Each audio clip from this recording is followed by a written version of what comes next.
Do you know what's funny is how text messages have evolved? How have they evolved? I want someone to write a book on how text messages have. I want you to get ChatGPT to write me a book, because you think about it when you and I we got our phones for the first time, right? Remember, you'd have to press a number several times to get a letter. Yeah, ABC, and then right. T9 Word revolutionized that action. T9, yeah, that, and then you've got, I don't know, you would guess the following word. Is that what you meant? Yeah. No, okay. So you got that. There's that. Now it's voice to text. Like people are walking around talking into rectangles. I do it. Or voice memos. Yeah, or voicemails.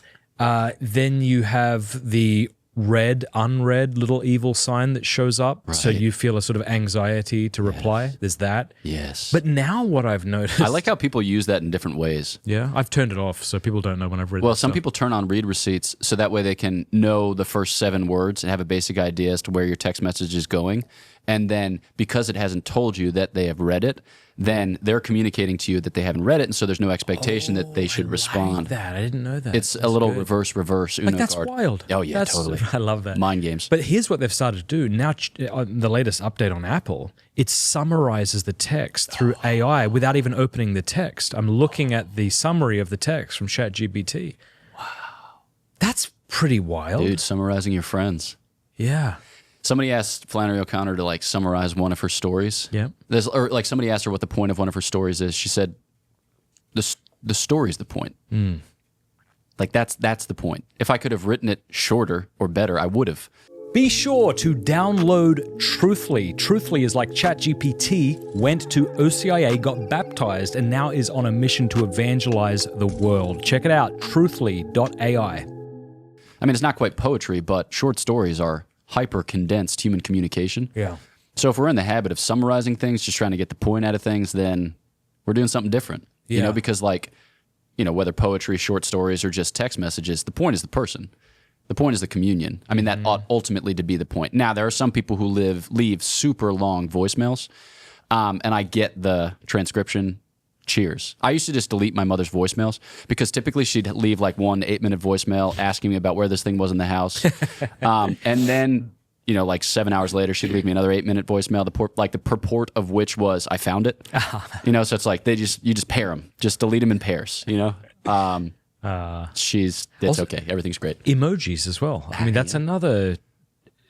And then also the thumbs up or the thumbs down or the ha-ha or the exclamation mark. Thumbs up now is like basically I hate you because it's not a heart. It's not as effusive. Yeah. Also, there's a cool way where you can roll things back and make them feel more heartfelt. So instead of using an emoji, you can use an emoticon, you know, like a colon and then a parentheses as a smile face.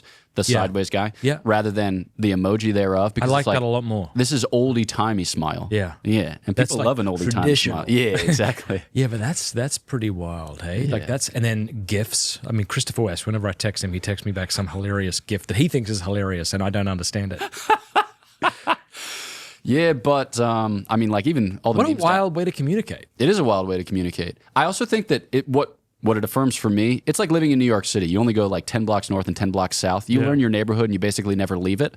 But I think it's actually siloing us more in generations. Like, I don't know if you're into the Gen Z lore, but if you've ever looked at like Gen Z memes, no, when you look at Gen Z memes, you're like, what's going on here? Yeah. There's like so many things going on, all of which is simultaneous, and people are talking over each other and it makes no sense.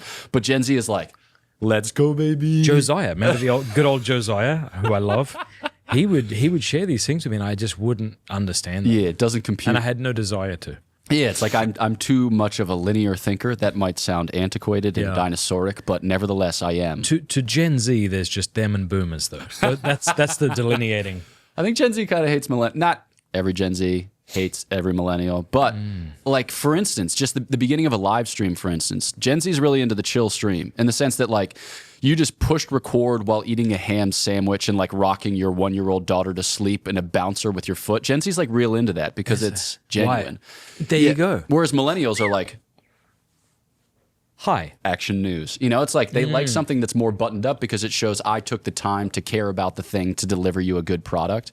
Whereas if you send me something half-baked, it's like, what do you think this is?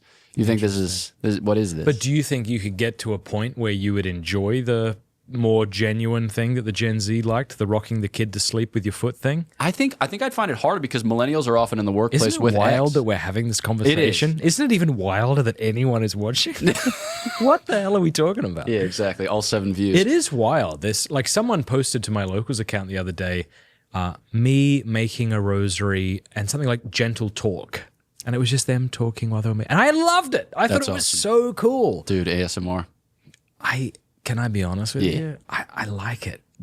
And I hate that I like it. Now, I know it gets weird quickly. Does it? It can, yeah. I haven't gone down that rabbit hole. It can I live under a rock. It can get sexual, right? Fascinating. I mean, you have someone whispering in your ear. How can that not get weird quickly? But there's a couple of accounts that I like where people will read the entire Gospel of Luke or the entire Gospel of John. In whisper? My wife and I just got back from Australia. We couldn't sleep, so we'll play some Bible stories, and it's nice. So I hate that I like that. But they call themselves ASM artists. Wow. That's nice. Yeah, but what does that say about how anxious we are that we need just a gentle stream? Please just speak softly, make something, spread toast. I'm sure there's a channel where people will just spread butter on toast. Probably. Or a Vegemite. What's the one in Australia? Marmite? Is it Vegemite? Okay. Yeah, I think Marmite's more England, New Zealand. Okay. So, look at me in the eyeballs. This is the last month you can get this Pints with Aquinas beer stein for free. Just this month, the last month, April. So go over to mattfradd.locals.com. When you become an annual supporter, you'll get a bunch of free things in return, and we'll send you this, but it runs out at the end of the month. You won't be able to get it next month. So please become a supporter today, mattfradd.locals.com.